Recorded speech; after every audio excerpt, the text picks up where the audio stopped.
Hello everyone, welcome to my YouTube channel. Last video में मैंने आपको कुछ टर्म्स बताए हुए हैं, तो आज भी हम कुछ टर्म्स डिस्कस करने वाले हैं जो कि बायो में रिपीटेड होते हैं और वो बार बार आते हैं और वो हमें सुनने को मिलते हैं। तो हम स्टार्ट करते हैं अपने फर्स्ट टर्म से। सो हमारा फर्स्ट टर्म है एक्सो या फिर एक्टो। एक्सो या एक्टो जो वर्ड होता है, इसका यूज़ होता है किसी भी चीज़ का जो पोजिशन होता है वो आउटसाइड बताने के लिए। जैसे कि अगर कोई चीज़ बाहर प्रेजेंट है तो उसके लिए एक्सो या फिर एक्टो वर्ड का हम यूज़ करते हैं। तो हम नोट डाउन करते जाएंगे। सो अगर कोई भी चीज़ बाहर प्रेजेंट है आउटसाइड, तो उसके लिए हम एक्सो या फिर एक्टो जो वर्ड है इसे यूज़ करते हैं। नेक्स्ट सेकंड है एंडो। एंडो यानी कि इनसाइड बताने के लिए हम एंडो वर्ड का यूज़ करते हैं, इनसाइड। फॉर एग्जाम्पल, जैसे कि जो पैरासाइट होते हैं, पैरासाइट जो कि दूसरे पे डिपेंड करते हैं, अगर वो बॉडी के ऊपर प्रेजेंट है या फिर कोई भी प्लांट है किसी के ऊपर प्रेजेंट है, तो उसके लिए हम एक्सो या फिर एक्टो वर्ड का यूज़ करते हैं। और कोई पैरासाइट है या फिर जो हमारे बॉडी के अंदर प्रेजेंट होता है, तो उसके लिए हम एंडो पैरासाइट लगाते हैं। पैरासाइट के पहले एंडो लगाएंगे, तो यानी कि एंडो पैरासाइट मीन्स कि बॉडी के अंदर प्रेजेंट है, और एक्टो पैरासाइट या फिर एक्सो पैरासाइट तो वो बॉडी के बाहर प्रेजेंट है। जैसे कि जू वगैरह होते हैं बाल में, या फिर जो जानवर होते हैं उन पे टिक माइट वगैरह जो हो जाते हैं वो एक्सो पैरासाइट होते हैं। और एंडो जो कि इनसाइड, एंडो पैरासाइट। जैसे कि जो हमारा टाइफाइड का फीवर होता है, उसमें क्या होता है कि जो बैक्टीरिया होता है वो हमारे इंटेस्टाइन में प्रेजेंट होता है, तो वो हो गया एंडो पैरासाइट। तो इनसाइड के लिए हम एंडो वर्ड का यूज़ करेंगे और एक्सो यूज़ करेंगे जब किसी चीज़ को हम आउटसाइड बताते हैं। नेक्स्ट थर्ड है हाइपो और फोर्थ है हाइपर।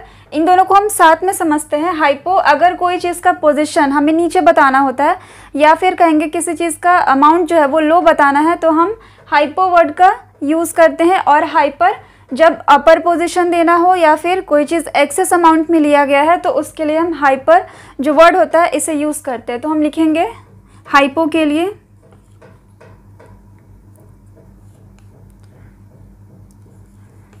लो या फिर बिलो, या फिर कहेंगे लेस। कोई चीज़ का अमाउंट है वो अगर कम में लिया गया है तो उसे लेस कहेंगे। लो यानी कि कम है, बिलो किसी चीज़ के नीचे है। देन हाइपर है, इसका मतलब हो गया हाई। बिलो उसका अपोजिट हो जाएगा अपर, और लेस यानी कि एक्सेस में लिया गया है। फॉर एग्जाम्पल, जो हमारा ब्लड प्रेशर होता है अगर कम हो जाए तो उसके लिए हम हाइपोटेंशन वर्ड का यूज़ करते हैं। और हाइपरटेंशन यानी कि ब्लड प्रेशर जो है वो हाई है, तो हाइपो लो ब्लड प्रेशर के लिए और हाइपर हाई ब्लड प्रेशर के लिए। सो नेक्स्ट है हमारा फिफ्थ जेनेसिस। जेनेसिस का मीनिंग मैंने आपको पहले बताया हुआ है, बट मैं आपको यहाँ पे फिर से बताती हूँ। जेनेसिस किसी चीज़ के फॉर्मेशन को बताने के लिए हम जेनेसिस जो वर्ड होता है उसे यूज़ करते हैं। फॉर्मेशन, किसी चीज़ का बनना, जैसे कि एम्ब्रायोजेनेसिस हुआ या फिर गैमेटोजेनेसिस। गैमेट के फॉर्मेशन को हम गैमेटोजेनेसिस कहते हैं। सो रिप्रोडक्शन में जो गैमेटोजेनेसिस होता है उस पर जेनेसिस लगा हुआ है, यानी कि वहाँ पे फॉर्मेशन हो रहा है गैमेट्स का। तो ये इसका एग्जाम्पल हो गया। जेनेसिस का मतलब formation. Then next sixth is lysis. Lysis लिखा हो या फिर लाइटिक हो, कंफ्यूज हमें नहीं होना है। लाइटिक, इन दोनों का ही मतलब हुआ किसी चीज़ का ब्रेक डाउन होना, टूटना, स्प्लिट करना, उसका मतलब होता है ब्रेकिंग। यहाँ पे लिखेंगे ब्रेक डाउन, या फिर स्प्लिट होना, स्प्लिटिंग। कोई चीज़ अगर टूट रहा है तो उसके लिए हम लाइसिस या लाइटिक वर्ड का जो यूज़ करते हैं वहाँ पे यूज़ होगा कि जैसे कि हाइड्रोलाइटिक, या फिर कोई एंजाइम होता है हाइड्रोलाइटिक जो कि वाटर के प्रेजेंट में कोई केमिकल वगैरह टूटता है तो उसे हम कहेंगे हाइड्रोलाइटिक एंजाइम है, या फिर हाइड्रोलाइसिस का प्रोसेस हो रहा है। जैसे कि जो हमारा डाइजेशन का प्रोसेस होता है उसमें हाइड्रोलाइसिस ज़्यादा होता है, तो ब्रेकडाउन यानी कि लाइसिस। और लाइटिक भी वर्ड जो रहता है ये इसी के लिए डिनोट किया जाता है।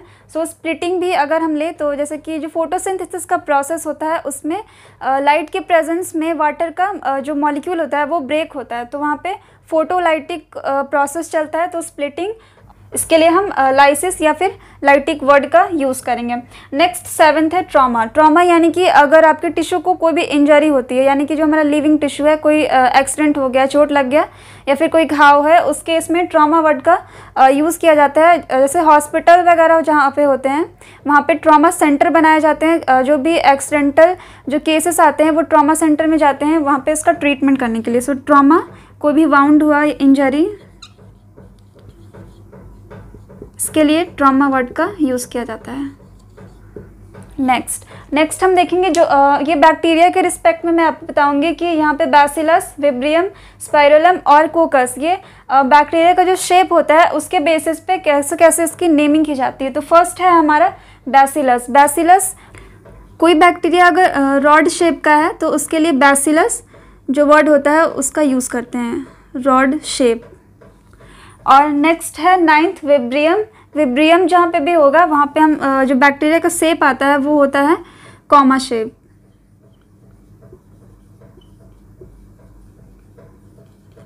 Comma shape. स्पाइरलम, अगर बैक्टीरिया का जो शेप है वो स्पाइरल फॉर्म होता है, जैसे कि टेढ़ा मेढ़ा होगा, स्पाइरल के फॉर्म में होगा, वो होगा हमारा spirillum, spiral form, spiral shape.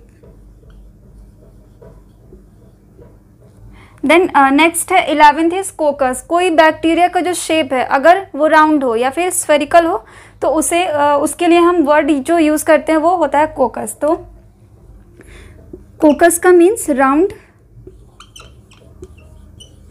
या फिर स्फेरिकल।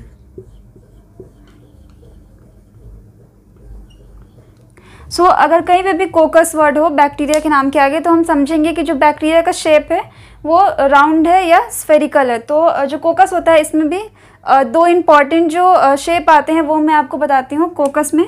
सो अगर पहले लगा हो स्ट्रेप्टो, तो स्ट्रेप्टो का मतलब होता है कि वो चेन में होगा, चेन फॉर्म में।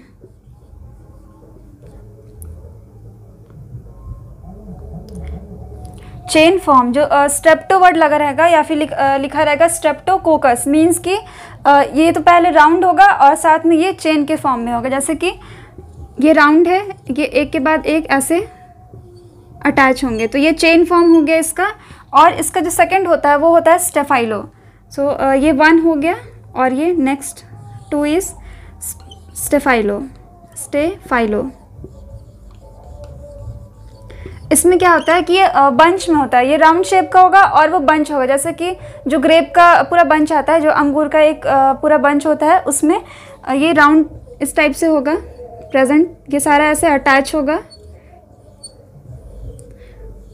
तो ये इस टाइप से प्रेजेंट होगा। तो वहाँ पे हम लगाएंगे स्टेफाइलोकोकस, यानी कि जो बैक्टीरिया है वो इस फॉर्म में, बंच के फॉर्म में प्रेजेंट होगा। और अगर स्ट्रेप्टो है तो ये जो होगा स्ट्रेप्टोकोकस चेन फॉर्म में होगा और ये राउंड होगा। तो यहाँ पे हमने कोकस के 2 टाइप्स देखे, और भी टाइप्स होते हैं बट जो मेन है मैंने आपको यहाँ पे बताया है। तो स्ट्रेप्टोकोकस होता है एक बैक्टीरिया, स्ट्रेप्टोकोकस निमोनी, जो कि जैसे कि निमोनिया होता है, और एक होता है स्टेफाइलोकोकस जैसे कि फर्स्ट एंटीबायोटिक का जो डिस्कवरी हुआ था एक्सीडेंटल, तो उसके लिए जो होता है स्टेफाइलोकोकस, ये एग्जाम्पल हो गए इनके। और स्पाइरलम एक शेप हुआ बैक्टीरिया का, और एक है विब्रियम जो कि कॉमा शेप का होता है। देन नेक्स्ट है बैसिलस जो कि रॉड शेप का होता है। तो यहाँ पे हमने देखा कि बैक्टीरिया के शेप के अकॉर्डिंग उनका नेमिंग कैसे किया जाता है। तो यहाँ पे बैक्टीरिया के लिए ये कुछ वर्ड यूज़ किए जाते हैं और बाकी मैंने आपको कुछ कॉमन यहाँ पे टर्म्स बताए हैं। तो हम आज इतना ही कुछ टर्म्स देखेंगे और मैं आपको नेक्स्ट वीडियो में कुछ और टर्म्स बताऊँगी। सो इस वीडियो से रिलेटेड आपको कोई भी डाउट या फिर कन्फ्यूजन होता है तो आप कमेंट करके पूछ सकते हैं।